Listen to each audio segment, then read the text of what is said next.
اعوذ باللہ من الشیطان الرجیم بسم اللہ الرحمن الرحیم ایود احدکم ان تکون له جنة من نخیل واعناب تجری من تحتها الانہار له فیہا من کل الثمرات واصابه الکبر وله ذریة ضعفاء فاصابها اعصار فیہ نار فاحترقت كذلك يبين الله لكم الآيات لعلكم تتفكرون صدق اللہ العظیم۔ معزز سامعین، اللہ کے راستے میں خرچ کرنے کے احکامات بیان ہو رہے تھے، اور اس میں ایک تلقین یہ کی جا رہی کہ جب اللہ کے راستے میں خرچ کرو، کسی کی مدد کرو، کسی کی معاونت کرو تو احسان نہ جتلاؤ، تکلیف نہ دو، ریاکاری اپنے اندر نہ آنے، خالص اپنے رب کی رضا کے لیے اپنا مال خرچ کرو، تو پھر اس کا دنیا کے اندر بھی بدلہ ملے گا کئی گنا تک، اور آخرت کے اندر بھی اللہ رب العزت کی رضا اور اس کے ثمرات حاصل ہو جائیں گے۔ اور اگر اللہ کی رضا کے لیے خرچ نہیں کیا، ریاکاری دکھلاوا رہا، تو پھر اس کا اجر و ثواب نہیں ملے گا، انسان محروم ہو جائے گا اور اس کا نقصان ہوگا۔ اب اسی بات کو اللہ تعالیٰ ایک تمثیل کے ذریعے، ایک مثال کے ذریعے سمجھا رہے ہیں۔ اللہ تعالیٰ فرماتے ہیں، کیا تم میں سے کوئی شخص اس بات کو پسند کرتا ہے کہ ایک آدمی، اس کا باغ ہے انگوروں کا، کھجوروں کا، یہ انگور اور کھجور دو پھلوں کا خاص طور پر نام لیا، وہ اس لیے کہ عرب لوگ انگور اور کھجور سے خوب اچھی طریقے سے واقف تھے اور ان کا وہ قومی پال ہے، اس میں سے ان کا تذکرہ کیا۔ پھر ہمیں اس کا وہ باغ، اس کے اندر اصل تو وہ کھجور اور انگوروں کا ہے، لیکن اس کے اندر ہر طرح کے اور بھی میوہ جات ہیں، اور وہ پوری طرح پھل لاتا ہے وہ باغ اس کا۔ اب آدمی جس کا وہ باغ ہے وہ بوڑھا ہو چکا ہے، جو اس کی آمدن کا ذریعہ ہے وہ باغ، اب مالک بوڑھا ہو چکا ہے، اور اس کی اولاد جو ہے وہ کمزور ہے، ابھی چھوٹی ہے، بچے ہیں۔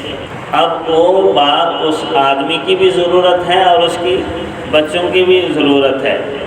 پھر فرمایا ایسا باغ جو انسان کا واحد سہارا ہے، اس کا، اس کے خاندان کا، اور وہ اس کی کفالت کر رہا ہے۔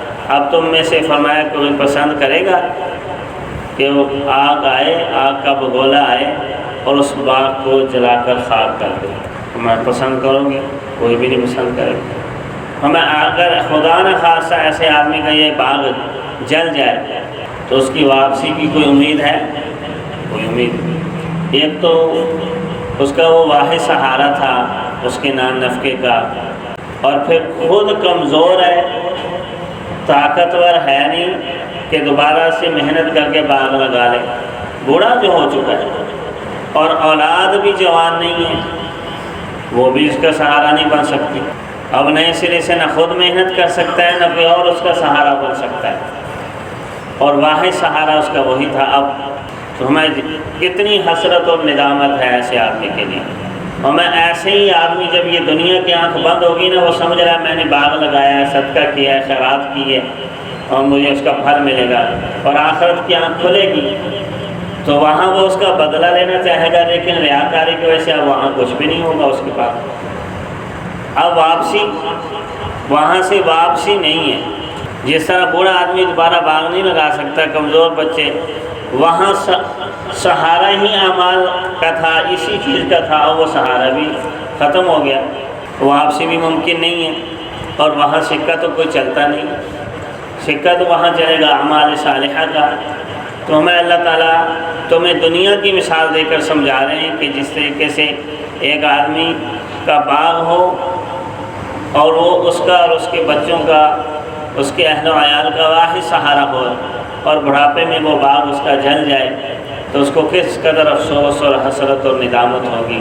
آخرت کی حسرت اور ندامت، جہاں انسان کو اجر و ثواب کی ضرورت ہوگی، اعمال صالحہ کی بنیاد کے اوپر اس کی دوزخ اور جنت کا فیصلہ ہونا ہے، اس کے درجات بلند ہونے یا پیچھے رہ جائے گا، وہاں پھر اس سے بڑھ کر بہت زیادہ حسرت اور افسوس ہو۔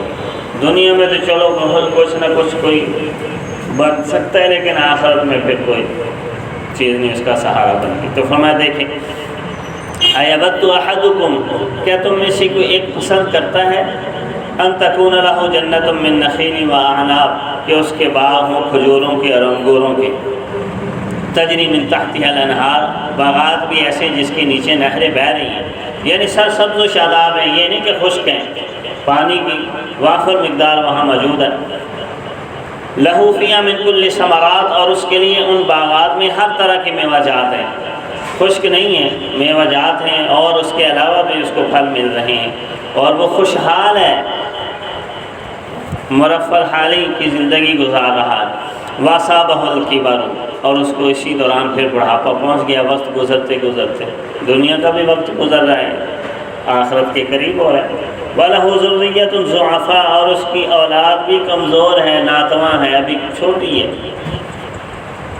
تو ہمیں ایسا آدمی فَأَصَابَهَا إِعْصَارٌ، کہ اس کو ایک ایسا بگولا پہنچے اس باغ کو، فِيهِ نَارٌ، جس کے اندر آگ ہو، فَاحْتَرَقَتْ، اور پھر وہ سارے باغ کو جلا دے، تو کیا فرمایا پسند کرتے ہو؟ نہیں پسند کرتے۔ کس قدر افسوس ہوگا، حسرت ہوگی، ندامت ہوگی۔ آخرت کی حسرت اور ندامت اور افسوس اس سے کہیں بڑھ کر ہوگا۔ اسی وجہ سے فرمایا کذالک یبین اللہ لکم الآیات، اسی طرح اللہ تمہارے سامنے اپنی آیات، اپنی مثالیں، اپنے احکامات واضح کرتے ہیں، لعلکم تتفکرون، تاکہ تم غور و فکر کرو، اس سے نتیجہ نکالو، اور اس نتیجے کے لحاظ سے پھر اپنی محنت کرو، کہ ہم ایسے محنت کریں گے تو ہمیں اس کے کیا ثمرات ملیں گے، اور ریاکاری کی محنت کریں گے تو اس کا تو کوئی ثمرہ نہیں ملے گا۔ خسارے کے علاوہ، ندامت اور حسرت کے علاوہ کچھ ہاتھ نہیں آئے۔ اللہ تعالیٰ کی ذات ہمیں اپنے پاک کلام کے اندر غور و فکر کرنے، اس سے حاصل شدہ نتائج کو سمجھنے اور اس کے مطابق اپنے اعمال کو بجا لانے کی توفیق عطا فرمائے۔ وآخر دعوانا الحمدللہ رب العالمین۔